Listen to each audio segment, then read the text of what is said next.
Hello students, hope you all are fine at home. So today we are going to start a new part, second part of electrostatics, that is called capacitance. और ये capacitance का video number 1 है और electrostatic series का video number 10 है. Capacitance क्या होता है हम लोग इस वीडियो में देखेंगे. तो what is the meaning of capacitance? Capacitance, there are some devices, कुछ इलेक्ट्रिकल गैजेट्स होते हैं जिनको हम लोग कहते हैं कैपेसिटर्स. कैपेसिटर क्या होता है? Capacitor is a conductor that can hold electrostatic potential energy. तो कैपेसिटर है क्या? कैपेसिटर एक सर्किट का पार्ट है, एलिमेंट है, जो इलेक्ट्रिकल पोटेंशियल एनर्जी को स्टोर कर सकता है और उसको समय पे एक साथ यूज कर सकते हैं. जैसे आप लोग कैमरा के फ्लैश लाइट को देखे होंगे. कैमरा का फ्लैश लाइट में क्या होता है? एक समय ह्यूज अमाउंट ऑफ लाइट वहां पे जनरेट होता है, बहुत हाई वोल्टेज का. उतना वोल्टेज लेकिन मोबाइल का ये उस सर्किट का होता नहीं है जितना वो वोल्टेज का लाइट इंस्टेंटली प्रोड्यूस करता है. तो एक्चुअली उसका कारण क्या है? वो कैपेसिटर है. वो जो कैपेसिटर लगा रहता है वो आस्ते आस्ते मोबाइल से चार्ज लेता रहता है और उस चार्ज उसके अंदर में ग्रो करता है, बिल्टअप करता है, और वो चार्ज जो है वो एट व्हेन रिक्वायर्ड वो एक साथ ह्यूज अमाउंट ऑफ चार्ज के रूप में वो निकल जाता है. तो this was one application of capacitor. Now let's conclude. तो capacitor is a device that which can store electrical potential energy or which can store charge. And capacitance is the property of conductor to store charge. Capacitance क्या होता है students? Property of a conductor to store charge. अब देखो होता क्या है, मान लो मेरे पास एक कंडक्टर है, हम उसको क्यू चार्ज दे रहे हैं. तो जैसे जैसे हम उसको चार्ज दे रहे हैं, जैसे जैसे उसके अंदर चार्ज बिल्डअप हो रहा है, उसी तरीके से उसका पोटेंशियल भी बिल्डअप हो रहा है. तो the potential of the conductor is directly proportional to the charge. If we are giving slowly by slowly we are increasing the charge, then the potential will also increase. So this q, or so it means that this q is directly proportional to v. q is directly proportional to क्या? v, और q is equal to cv. Okay, तो हम लोग यहां पे constant डाल दिए. उस कांस्टेंट को हम लोग क्या कहते हैं? That constant is called capacitance of the conductor. उस कांस्टेंट को क्या कहते हैं students? Capacitance of the conductor. तो q is equal to c into v. This c is a constant called capacitance of the conductor. ये जो c है, it does not depend upon q, it does not depend upon v. तो ये किसके ऊपर depend करता है? It depends upon shape and size of conductor, and secondly it depends upon the surrounding medium. इसके बारे में हम लोग बाद में पढ़ेंगे. Surrounding medium. ओके, तो दिस इज, ये जो कैपेसिटेंस है ये इन चीजों के ऊपर में डिपेंड करता है, upon the surrounding medium and shape and size of the conductor. Okay, अच्छा. नाउ तो दिस सी इज व्हाट? तो दिस सी का मतलब समझ में आ गया. तो हम लोग यहाँ पे क्या फॉर्मूला मिला हम लोगों को? जो मेन फॉर्मूला क्या मिला? C is equal to Q by V, और Q is equal to C into V. Now let's come to the units and dimension. तो चलो पहले डायमेंशन की बात कर लेते हैं. Dimension of C. तो C क्या होता है? Q by V. Okay, now what is V? W by Q, है ना. पोटेंशियल क्या होता है? हम लोग you have seen in the previous one. तो what will it become? Q square by W. Now Q is what? I into T whole square, and what is W? m L square T to the power minus 2. So if we combine this, what we will get? M to the power minus 1, L to the power minus 2, T ka power 4 and I square. Okay, so m to the power minus 1, L to the power minus 2, T to the power 4 and I square is what? It is the capacity dimension of capacitance. Okay, unit SI unit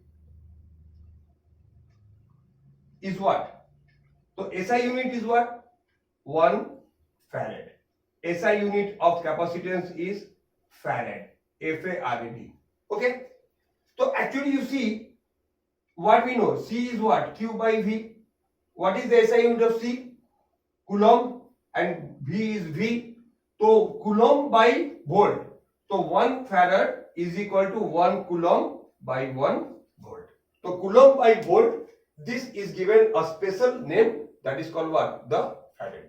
So SI unit is 1 farad. Okay. So we have seen what we have seen, that Q is equal to what? C into V. Suppose this C is depending upon the what I told, shape and size of the conductor. It does not depend upon any other factor. It does not depend upon potential charge. Okay. Now see, what is actually C? We can define the capacitance in some other ways. How? What is the definition of capacitance? Suppose if you take V equal to 1, then what will be the value of C? The value of C will be Q. So value of C will be Q. So what the information we are getting from here? यहाँ से क्या समझ में आ रहा है कि C is numerically equal to the charge required to raise the voltage potential of a conductor by 1 unit. Okay, मतलब क्या हुआ कि Q if V is equal to 1, Q equal to C. इसका मतलब क्या होता है कि C जो है वो क्या है? Capacitance is numerically equal to the charge required. मतलब मान लो मेरे पास एक कंडक्टर है, उसका हमको वोल्टेज को, उसका हमको पोटेंशियल डिफरेंस को 1 बढ़ाना है, 1 वोल्ट बढ़ाना है. तो क्या करना होगा? मान लो इसका पोटेंशियल 20 वोल्ट है, हमको 21 वोल्ट करना है, 1 यूनिट बढ़ाना है. तो यूनिट वोल्ट बढ़ाने के लिए हमको क्या करना होगा? What we have to do? We have to give it some charge. कुछ चार्ज देंगे तभी तो इसका पोटेंशियल बढ़ेगा ना. तो 1 यूनिट पोटेंशियल बढ़ाने के लिए कितना चार्ज देना होगा? मान लो हम देख रहे हैं कि 1 यूनिट पोटेंशियल बढ़ाने के लिए हमको क्या करना होगा? इसको 20 कूलम चार्ज देना होगा. एग्जांपल. तो what will be C? C is equal to 20 farad. C क्या होगा? 20 फैरेड. तो capacitance of the conductor is the numerically equal to the amount of charge required to raise the potential of the conductor by unit. Okay, that is the definition of capacitance. Achha. Now we are going to study about spherical conductor. And what is the formula for spherical conductor? And what is the problems of that? Suppose I have a spherical conductor and Q charge is distributed uniformly over the surface area, and let us consider that the radius of the conductor is A. Okay, simple. So Q charge is distributed on the conductor and the radius is A. So if I take any point on the surface of the conductor, so what will be the potential at P? This we have studied in the previous videos. So potential at any point P is V is equal to what we know, 1 by 4 pi epsilon naught. Suppose Q amount of charge is distributed, so Q by what is the distance? A. Q by A. This we have studied potential of a spherical conductor. Okay, Q by A. Okay. Now तो what is C? C is what? Q by V. So if you do one thing, for in place of Q, you write this what? V 4 pi epsilon A. Okay, this will multiply by V. So what we are getting? C is equal to 4 pi epsilon A. Now this is, we know this is what? This is a constant, and this is constant. Okay, 4 pi epsilon naught is a constant. We know the value is how much? 1 by 9 into 10 to the power 9 SI units. Okay, so if this is constant, so what we can say? C is directly proportional to A. What is A? The radius. So what we see, that in case of spherical conductor, C is directly proportional to what? To the radius of the conductor. If radius is more, conductive C मतलब capacitance will be more. जितना बड़ा radius होगा उतना ज्यादा capacitance होगा. तो अगर हमको एक कंडक्टर बनाना है जिसका कैपेसिटेंस ज्यादा हो, अब तुम बोलोगे सर कैपेसिटेंस ज्यादा होने से क्या होगा? कैपेसिटेंस ज्यादा होने से क्या होगा इसका हम लोग समझना है कि जितना ज्यादा कैपेसिटेंस होगा उतना ज्यादा वो चार्ज होल्ड कर पाएगा. क्यों? इसका मतलब क्या होता है चार्ज होल्ड कर पाएगा? अब समझ लो कि मान लो मेरे पास दो कंडक्टर है ए और बी. ठीक है, इसका कैपेसिटेंस C1 है, इसका कैपेसिटेंस C2. चलो हम इसका वैल्यू दे दे रहे हैं. Let us give one value 10 20. What does this mean?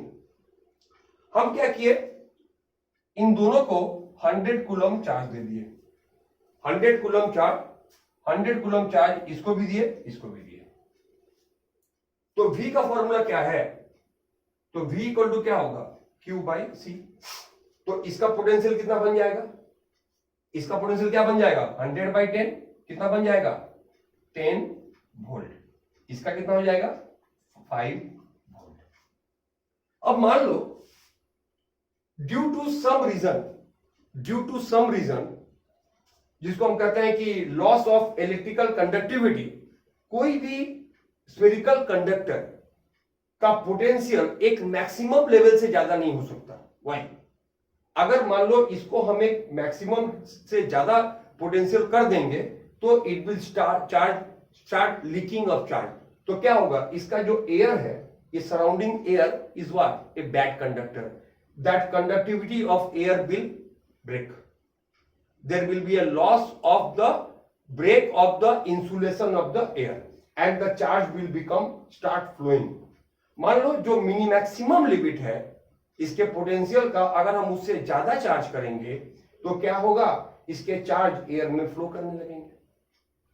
तो चलो मान लेते हैं कि इन दोनों का मैक्सिमम जो लिमिट है वो 20 वोल्ट है. 20 वोल्ट है. तो ये कितना चार्ज मैक्सिमम होल्ड कर सकता है? बोलो. इसका कैपेसिटेंस 10 है, तो 10 इंटू 20, ये मैक्सिमम 200 कूलम चार्ज होल्ड कर सकता है. ये कितना मैक्सिमम चार्ज होल्ड कर सकता है? 20 इंटू 20 400 कूलम. अब अगर मान लो मेरे पास एक बड़ा कैपेसिटर है जिसका कैपेसिटेंस 100 फैरेड है. ये 10 फैरेड था, ये 20 फैरेड था. अब मान लो हम इससे एक बहुत बड़ा कैपेसिटर बनाए जिसका कैपेसिटेंस 100 फैरेड है, तो वो कितना चार्ज होल्ड कर पाएगा? 100 इंटू 20 2000 कूलम.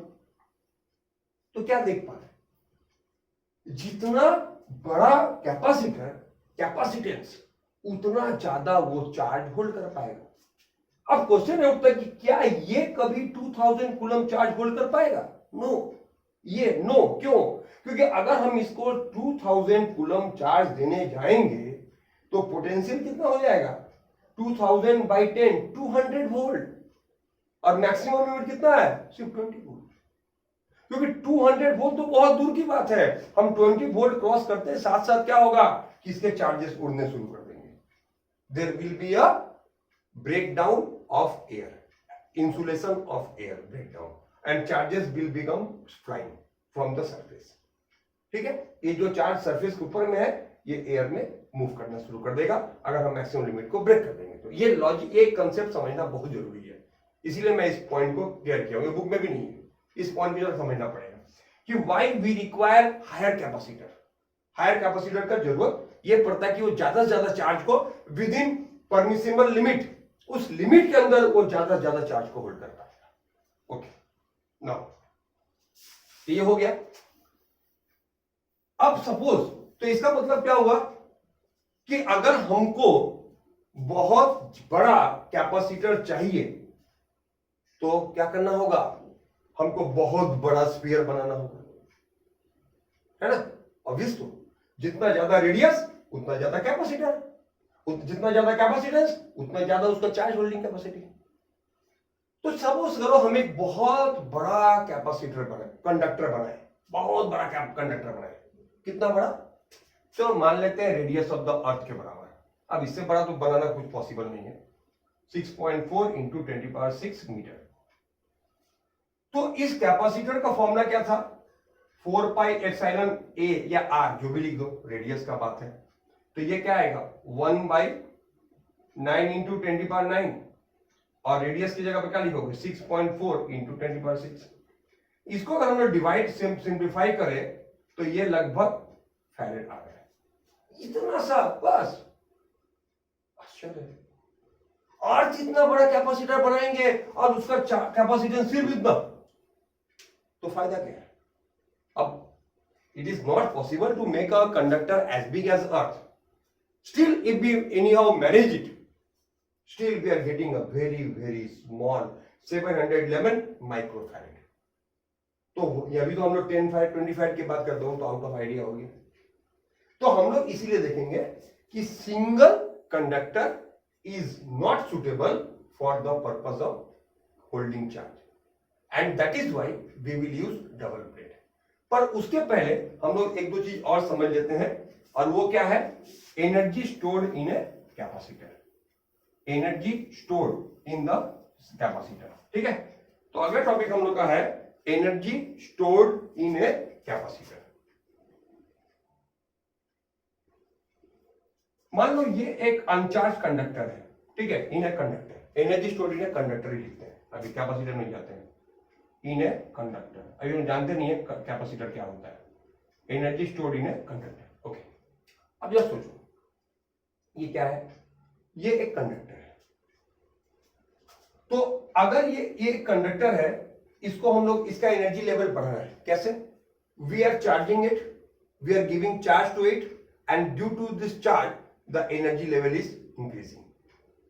तो here we have to assume that कि if we are giving a small installment of charge dq and the potential is increasing dv, okay, हम छोटा छोटा इंस्टॉलमेंट में चार्ज दे रहे हैं dq, और इसका पोटेंशियल dv बढ़ता जा रहा है।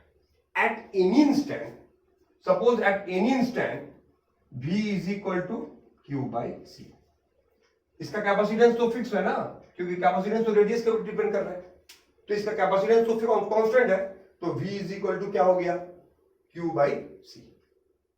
अब सपोज जब मान लो किसी भी समय इसका पोटेंशियल V है, और ये in the process of charging हम चार्ज कर रहे हैं, इसका चार्ज बढ़ा रहे हैं, पोटेंशियल, ये चार्ज बढ़ रहा है, पोटेंशियल बढ़ रहा है, चार्ज बढ़ रहा है, पोटेंशियल बढ़ रहा है।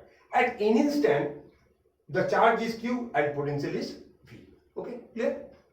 Now I want to give a additional charge dq। अब हमको इसको एक एडिशनल चार्ज देना है dq। तो उस एडिशनल चार्ज को देने के लिए क्या करना होगा? कुछ वर्क डन करना होगा। तो लिखो, work done in giving an additional charge dq, dw is equal to v into dq। Okay, we know this formula. Okay, तो w इज इक्वल टू क्या होता है? वर्क डन का फॉर्मूला क्या है? v into q। हम क्या कर रहे हैं? कितना चार्ज दे रहे हैं? dq चार्ज दे रहे हैं, तो वर्क डन में क्या हो रहा है? dw हो रहा है। अब v का मतलब क्या होता है? q by c dq। तो टोटल वर्क डन क्या होगा? टोटल वर्क डन, जब हम जीरो वर्क डन किए थे, लिमिट्स क्या लेंगे? 0 टू w। यहां पर लिमिट्स क्या लेंगे? 1 बाई सी कॉन्स्टेंट है, 0 to q, q dq। Okay, अब देखो, जब चार्ज 0 है, वर्क डन का जरूरत ही नहीं पड़ेगा, क्योंकि वर्क डन क्या होगा? 0 हो जाएगा। और जब चार्ज q है तो वर्क डन क्या होगा? w हो रहा है। तो ये लिमिट्स हो गया। अब इंटीग्रेशन का फॉर्मूला तो हम लोग डिस्कस करते हैं कभी कभी बीच बीच में। इंटीग्रेशन x dx होता है x स्क्वायर बाई 2, क्योंकि फॉर्मूला क्या है, x to the power n dx is equal to what, x to the power n plus 1 by n plus 1। Okay, तो this is the formula, integration of x to the power n dx is equal to x to the power n plus 1 by n plus 1। यहाँ पे n का value क्या है, 1 है, तो 1 plus 1 by 1 plus 1, तो x square by 2। तो यहाँ पे क्या बन जाएगा, q स्क्वायर बाई 2, और ये c को भी यहाँ पे लिख दिया, तो w हो गया। अब व्हाट इज q, q का वैल्यू क्या है बोलो, c भी, तो q स्क्वायर क्या बन जाएगा, c square v square by 2c। तो ये कट, एक c कट गया, तो क्या निकला, w is equal to half c v square. तो ये जो वर्क डन कर रहे हैं, क्यों, उसको चार्ज करने के लिए, एडिशनल चार्ज देने के लिए, चार्ज करने के लिए। And this work done will be stored in the conductor in the form of electrostatic potential energy. तो इलेक्ट्रोस्टैटिक पोटेंशियल एनर्जी का भी फॉर्मूला तो क्या बन जाएगा, यही बन जाएगा, half C V square. Okay, तो this is the formula for electrostatic potential energy. Okay, अच्छा, now we are going to the next topic, sharing of charge and common potential. Please note down the topic, sharing of charge and common potential. ठीक है, अब क्या हो रहा बात, मान लो कि मेरे पास दो कैपेसिटर है, ए, इसका V1 पोटेंशियल है और कैपेसिटेंस C1 है, और कुछ दूरी पर हम एक और कैपेसिटर रखे हैं V2 C2। अब यू विल आस्क व्हाई, दूरी पर क्यों, ताकि इसके फील्ड में ये ना आए, ताकि इसका पोटेंशियल इसके कारण डिस्टर्ब ना हो, या इसका कारण, इन दोनों एक दूसरे के पोटेंशियल को इन्फ्लुएंस नहीं कर पाए। For that reason distance is necessary. अच्छा, ना, तो ये बात समझ में आ गया। तो अब बोलो इसका चार्ज कितना होगा, Q1 क्या होगा, C1 V1, Q2 क्या होगा, C2 V2। ओके, अब हम लोग क्या करते हैं, किसी भी कंडक्टर के द्वारा इन दोनों को ज्वाइन कर दिया, we connect the two bodies, charge bodies, by the help of conductor, then what will happen, then the charges will be redistributed and both there will be a same potential। तो दोनों का charge distribute हो जाएगा, दोनों में equally divide हो जाएगा, और उनका पोटेंशियल क्या हो जाएगा, सेम हो जाएगा। तो टोटल चार्ज कितना है, C1 V1 plus C2 V2, ये क्या हो गया, टोटल चार्ज। और टोटल कैपेसिटेंस कितना हो गया, C1 प्लस C2। तो what will be the common potential, तो इन दोनों, ये अब ये अलग अलग नहीं रहा, अब ये एक सिस्टम बन गया, this is the part of a system. Then what is the common potential of the system, V is equal to C1 V1 plus C2 V2 by C1 plus C2। ये क्या हुआ, this is the formula for common potential. Okay, ये बन गया इन दोनों का common potential. अब अगर तुमसे पूछे, अच्छा बताओ तो इसका चार्ज कितना है, अब मान लो इसका चार्ज कितना है, अब तो क्या होगा, what is the charge on the first one, तो क्या होगा, इसका कैपेसिटेंस कितना है, इसका कैपेसिटेंस तो C1 ही रहेगा, capacitance does not change because it depends upon the radius. क्या इसका रेडियस चेंज हो रहा है, नहीं, इसका रेडियस चेंज हो रहा है, नहीं, तो कैपेसिटेंस तो सेम रहेगा। तो इसका कैपेसिटेंस होगा, तो चार्ज, इसको चलो मान लो हम Q1 QA देते हैं ना, तो QA क्या होगा, C1V, QA क्या होगा, C1V। व्हाट इज दैट, अब C1 के जगह पर C1 लिखो और V के जगह पर ये उतार दो, C1V1 plus C2V2 by C1 plus C2। उसी तरीके से QB क्या हो जाएगा, C2V, मतलब यहां पर C2 लिखो और V की जगह फिर से यही कॉपी कर दो, C1V1 plus C2V2 by C1 plus C2। Okay, तो ये निकला इन दोनों का charges after the joining, after the distribution, इसका चार्ज ये। और यहां पर हम एक चीज देख सकते हैं क्या कि QA by QB2 if we divide it ratio of the charge, तो this is the common factor ना, तो what we can see QA by QB is equal to C1 by C2 means their charges are proportional to the capacitance, मतलब जो charges का ratio और capacitance का ratio same हो रहा है। ओके, ये हो गया। अच्छा, नाउ अब जब हम दोनों को कनेक्ट कर देते हैं इस तरीके से, means when there is a sharing of charge, तो due to this sharing there is a loss of potential energy, तो there is a loss of potential energy.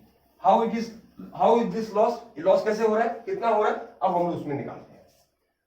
तो जैसे मान लो इनिशियली क्या था, इनिशियल पोटेंशियल एनर्जी U0 कितना था, half C1 V1 square plus half, चलो हाफ कॉमन लेते हैं, C2 V2 स्क्वायर। ये था इनिशियली अलग, जब ये जुड़ा हुआ नहीं था, अलग अलग था इसका। ये this is the capacitor C1 and the potential is V1, this is the capacitor C2, potential is V2, तो in total potential is what, C1 V1 square plus C2 V2 square. Okay students, is it clear? Now what we have done, we have joined them. After joining, suppose U1 I am giving it name, what is happening, what is the now, जब इसको join कर दिए तब ये तो पूरा एक system बन गया ना, अभी अलग अलग नहीं है, अभी पूरा एक सिस्टम है। और हम लोगों को पता है कि पोटेंशियल एनर्जी का फॉर्मूला क्या होता है, हाफ C V स्क्वायर। तो इस सिस्टम का C कितना होगा, C होगा C1 प्लस C2। ओके, और V कितना होगा, अभी जो पहले डिराइव किए थे common potential, C1 V1 plus C2 V2 by C1 plus C2। ये क्या हो गया, this is what the V of the system and this is what C of the system, तो this is what the potential energy. Now we can show that this there is loss, means ये इससे बड़ा है, ये हम लोग prove कर सकते हैं। कैसे प्रूव करेंगे, चल शो कर देते हैं। तो loss in sharing, loss of potential energy due to sharing क्या होगा, लॉस कितना हो जाएगा, U0 माइनस U1। अब U0 एक काम करो, पूरा हाफ कॉमन ले लेते दोनों जगह से, तो C1 V1 square C2 V2 square minus C1 plus C2।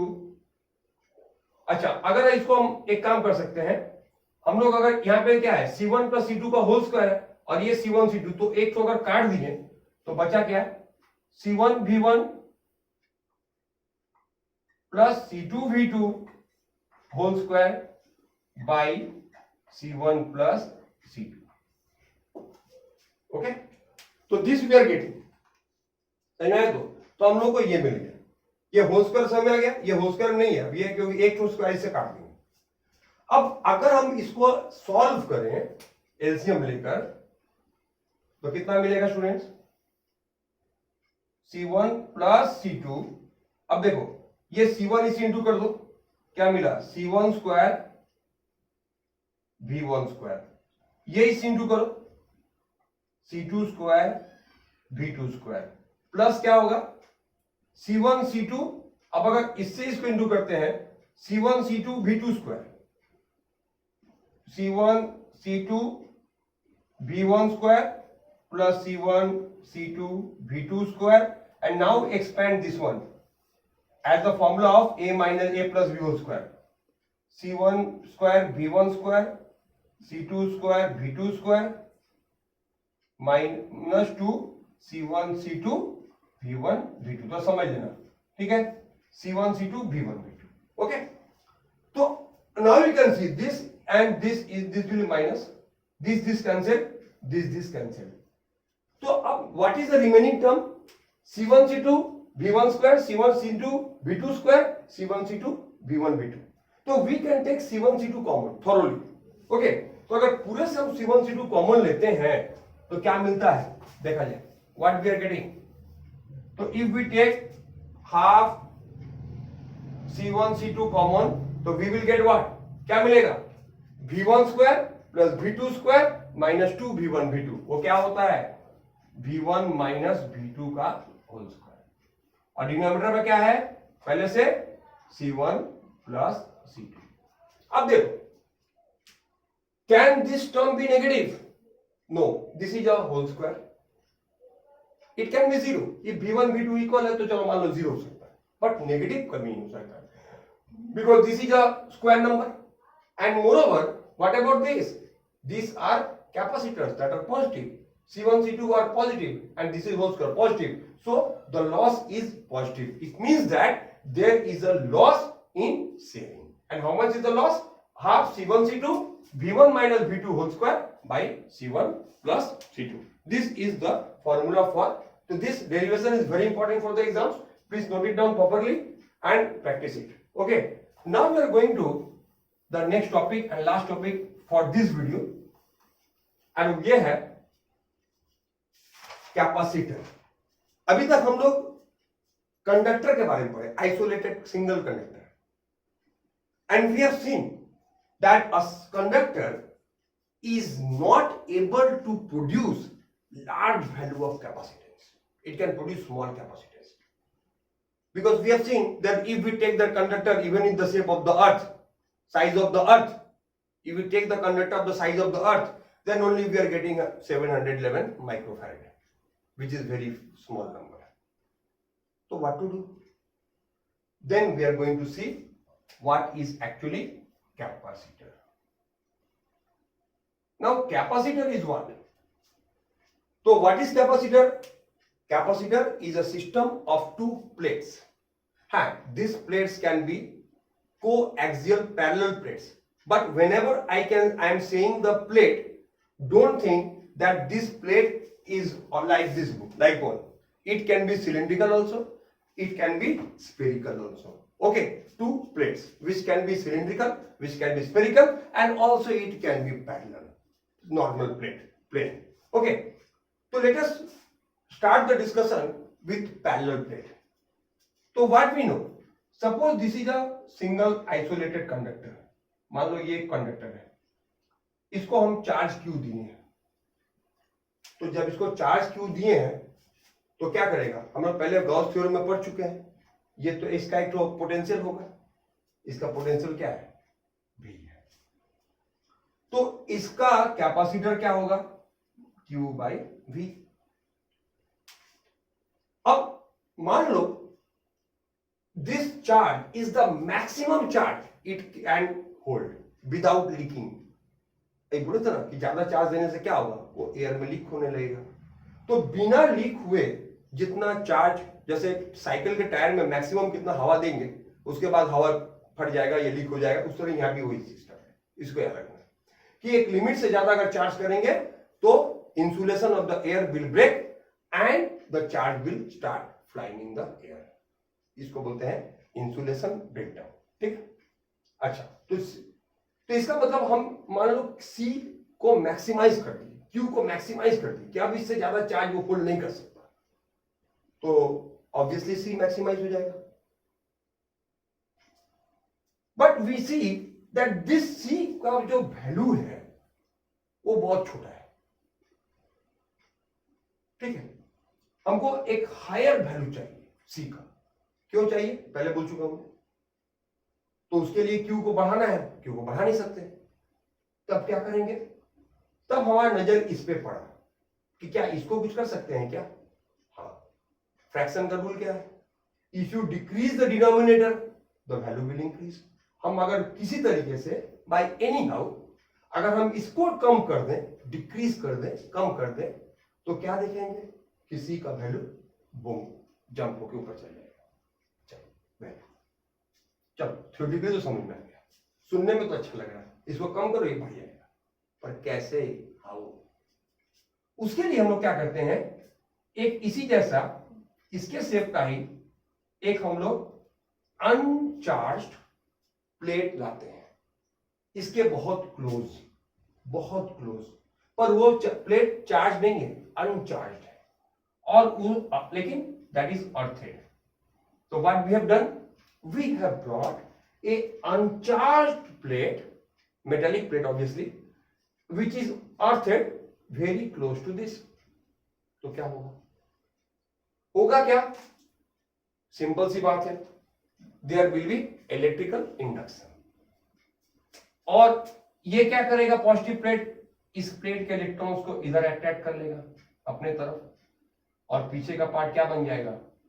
पीछे का पार्ट क्या बन जाएगा? Positive charge. तो as this is earthed, what will happen? Electrons will come from the earth to neutralize this positive charge. इस positive charge को neutralize करने के लिए क्या होगा? अर्थ से इलेक्ट्रॉन इस प्लेट तक आएंगे। तो eventually this plate will become negative and this plate will become positive. अब इसके कारण, ये दो प्लेट्स के ऑपोजिट होने के कारण क्या होगा? इसका जो पोटेंशियल है वो बहुत डाउन हो जाएगा, डिक्रीज हो जाएगा। तो what we are seeing? We are seeing that if we are bringing a neutral, a uncharged plate, earthed plate near a charged conductor, then the capacitance of the conductor will increase considerably, बहुत ज्यादा बढ़ जाएगा। क्यों? क्योंकि V का value बहुत कम हो जाएगा, क्योंकि इसका जो पोटेंशियल था, ये नेगेटिव प्लेट इसके पोटेंशियल को डिक्रीज कर दे रहा है, और इसके V के वैल्यू घटने के कारण क्या होगा? C का वैल्यू बढ़ जाएगा। तो जब C का वैल्यू बढ़ जाएगा तो वही तो हम चाहते थे ना, हम तो वही चाहते थे कि हमको C का वैल्यू को बढ़ाना है। तो what, how we can increase the capacitance? We can increase the capacitance by placing a earthed uncharged conductor very close to the parallel plate, to the charged conductor, and now they will behave like a system, and this system of two plates is called parallel plate capacitor. अब हम लोग conductor नहीं कहेंगे, इसको क्या कहेंगे? Capacitor. Okay, तो यही है कैपेसिटर। अब at last we are going to study about the capacitance of a parallel plate capacitor. Okay, तो मान लो ऐसे कोई पैरेलल प्लेट कैपेसिटर है, इसका charge plus Q minus Q. देखो यहां पे दो बातें मैं बता दूं। ऐसे तो total charge of the capacitor zero होता है, क्योंकि इसका प्लस क्यू, इसका minus Q, but still we say charge of the capacitor is Q. क्यों? अगर पॉजिटिव प्लेट पे प्लस क्यू है, नेगेटिव प्लेट पे माइनस क्यू है, तो what is the charge of the capacitor? मत बोलना zero, what will say? Q. This is by convention. दूसरी बात, V का मतलब हम लोग इलेक्ट्रोस्टैटिक्स में क्या पढ़ते हैं? V means what? Potential. But here V means what? Potential difference. यहां पर हम लोग V का मतलब क्या हो रहा है? Potential difference. ये दो डिफरेंस है पहले से, इसीलिए मैंने इसको हाईलाइट कर दिया। अच्छा, नहीं